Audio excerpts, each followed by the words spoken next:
موسیٰ علیہ السلام نے عصا پھینکی، لکڑی کی عصا، اور وہ یہ کیوں کرنا پڑتا ہے، یہ ضروری ہے، یہ بہت ضروری نقطہ ہے کہ اس کو سمجھا جائے۔ اس وقت کرنٹ لاز آف فزکس میں ایسے نہیں ہو سکتا کہ میں کہوں چلو آپ بارش کراتے ہیں، پتھر پھٹا اور اس میں سے سالم اونٹنی بارش، اس نے یہی کام کر دینا آگے دنیا میں۔ ہم اتنے مغرور ہو جاتے ہیں کہ ہم سمجھتے ہیں جو قوانین ہمیں سمجھ آ گئے، اب پورا قرآن بھی اس قانون میرے سامنے جتنے بھی لڑکے لڑکیاں آ رہے ہیں اور اینڈ آف ٹائمز کے بارے میں سیریسنس دکھاتے ہیں، تو میں سب سے پہلے ان کی یہ والی جو ہے نا نس، اس کی سرجری۔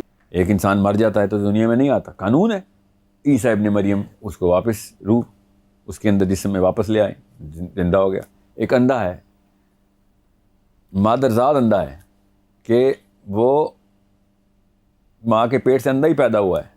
سائنس جتنے مرضی اپنے حربے چلا لے، وہ کبھی بھی اس قانون کو نہیں ابھی تک بدل سکی، ابھی تک تو نہیں بدل سکی کہ وہ پیدائشی اندھا ہے اور پھر بھی اس کو ہم آنکھیں کوئی آپریشن کر سکیں، ایسے نہیں ہو سکتا۔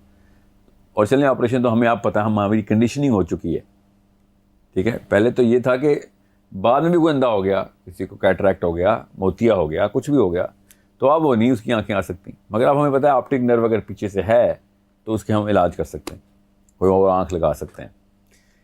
تو اب اس قانون کے خلاف نبی جو تھے وہ جب بھی کوئی کام کرتے تھے، موسیٰ علیہ السلام نے عصا پھینکی، لکڑی کی عصا، اور وہ اژدھا بن گئی۔ یہ قانون کے خلاف ہے، معجزہ ہے۔ یہ کیوں کرنا پڑتا ہے، یہ ہے اصلی سوال۔ یہ کرنا پڑتا ہے اس نشانی کو دکھانے کے لیے، اس طاقت کو کے اظہار کے لیے کہ یہ تمہارے بس کی بات نہیں ہے، تو اس کا مطلب ہے میں تم سے زیادہ قوی ہوں۔ اور اس قوت کو جس سے قوی نکلا ہے، اس قوت کا مظاہرہ کرنا انسان کے لیے، مظاہرہ کر کے دکھانا انسان کے لیے اس لیے ضروری ہے کہ اگر تو مجھ جیسا ہی انسان ہے تو پھر میں تیرے تابع کیوں ہوں؟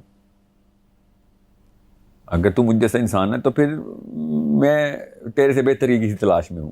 ہم تو پہلے سے ہی ایک ایسے خدا کو مانتے ہیں جو یہ پورے کی پوری کائنات بنا کے بیٹھا ہوا ہے، اور اس وجہ سے اللہ تعالیٰ یہ نشانی کا لفظ، آیا کا لفظ بتا رہے ہیں، آیت، کہ یہ اللہ تعالیٰ نے قانون توڑ کے بتا دیا کہ قانون اللہ کے تابع ہیں، ٹھیک ہے۔ یہ ضروری ہے، یہ بہت ضروری نقطہ ہے کہ اس کو سمجھا جائے تاکہ دجال سمجھ آ سکے۔ دجال فتنہ کیوں ہے؟ کیونکہ وہ طاقتیں ہیں وہ والے قانون توڑنے کی جو اس وقت فزکس کے لاز ہیں، کیمسٹری کے لاز ہیں۔ بارش کروا دینا یہ فزکس کی پاسبلٹی نہیں۔ اس وقت کرنٹ لاز آف فزکس میں ایسے نہیں ہو سکتا کہ میں کہوں چلو آپ بارش کراتے ہیں کل، ٹھیک ہے، یا پھر کل تو چلو میں پھر کوئی مشین بنا لوں گا بادل بنانے کی، بنا رہے ہیں ابھی کرا دیتے ہیں چل، اور سمجھ لیں اس لیول پہ بھی چلے گی بات، سمجھ لیں تو مرے ہوئے بندے کو زندہ کیسے کرائے گی فزکس؟ اور مرے ہوئے بندے کو زندہ کرانے کو چھوڑیں، ایک سال اور سال سے سینکڑوں سال سے مرا ہوا بندہ ہے، اس کو بالکل سالم حالت میں زندہ آپ کے سامنے پیش کر دینا، ٹھیک ہے۔ یہ دجال یہ کام کر رہا ہے، تو یہ اتنے ایک قانون نہیں ٹوٹا اس میں کئی ساری تمام سر سائنس کے تمام قوانین توڑ دیے اس نے، اور اپنے قابو میں رکھتے ہوئے اس نے کام کیا۔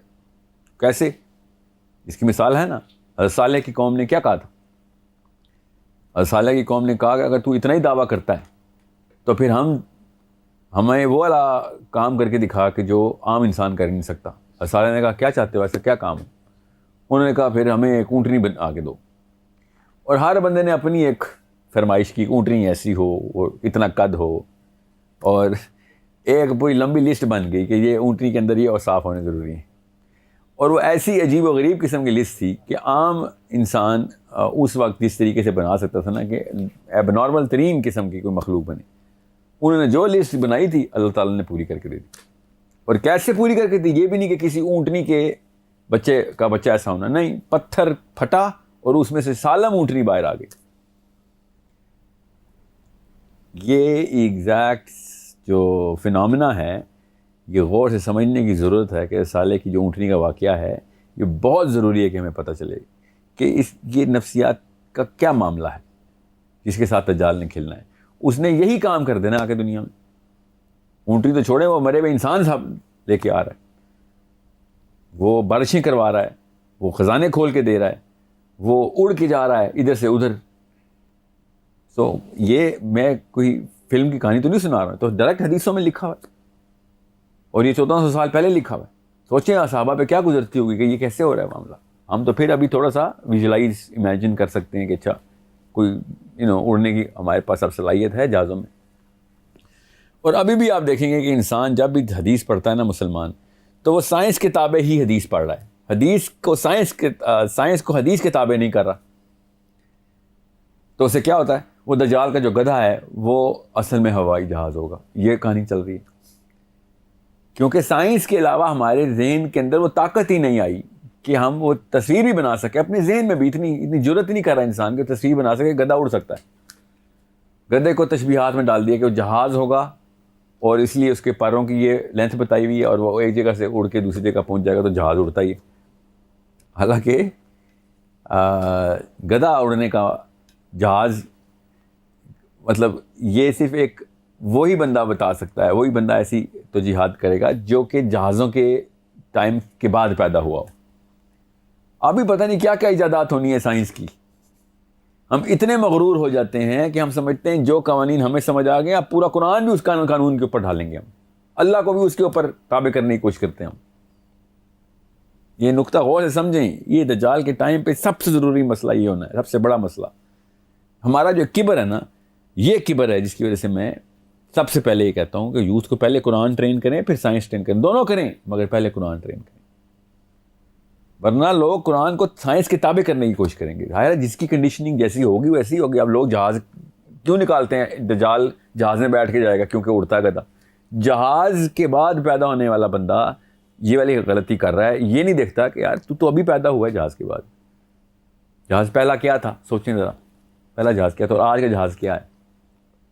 خالی جہاز کے اندر ہی ایسی جو ہے نا تجدید ہو چکی ہوئی ہے کہ بندہ یہ بھی نہیں سوچ سکتا کہ پہلے والے لوگوں کو تو وہ دیکھیں گے تو وہ کہیں گے یہ تو کوئی اور ہی بلا بنا دی ہے. اب آگے پتہ نہیں کیا بھی ٹیکنالوجی آنی ہے, کون سی سورس آف انرجی ڈسکور ہو جانی ہے. 100 سال 200 سال کیا پتہ کل ہو جائے. اس کے بعد جہازوں کی کیا پتہ ضرورت ہی نہ رہے. یہ کیا سرائی کرنے میں کیا, اس میں کیا مذائقہ ہے. مگر ہم چونکہ جس کنڈیشننگ میں ہوتے ہیں ہم اسی کنڈیشننگ کو حق کا لیبل دینا شروع کر دیتے ہیں. ایبسولوٹ ٹروتھ کا بات ہوتی ہے, حق ایبسولوٹ ٹروتھ ہوتا ہے, ریلیٹیو ٹروتھ نہیں, ایبسولوٹ ٹروتھ. یہ کبر جو ہے نا, یہ جب تک ہم سائڈ پہ نہیں کرتے اور سائنس کو قرآن اور حدیث کے تابع نہیں کرتے تب تک ہمارا آئی کیو نہیں بڑھنے والا. یہ بہت ضروری ہے. یہاں پہ یہ والا لیکچر میں نے اس لیے دیا ہے کیونکہ جتنا بھی یوتھ اس وقت میں دیکھ رہا ہوں, میرے سامنے جتنے بھی لڑکے لڑکیاں آ رہے ہیں اور اینڈ آف ٹائمز کے بارے میں سیریسنس دکھاتے ہیں, تو میں سب سے پہلے ان کی یہ والی جو ہے نا نس, اس کی سرجری کرتا ہوں کہ ابھی تو سائنس ہے, کل پتہ نہیں کیا, یا سائنس نے کل پتہ نہیں کون سی سطح لے کے آنی ہے. اس وقت تمہارے اوپر یہ اپنے پیچھے مڑ مڑ کے اپنے بڑوں پہ ہنسا کرو گے, اپنے اوپر بھی ہنسیں گے ہم کہ ہم اس وقت کیا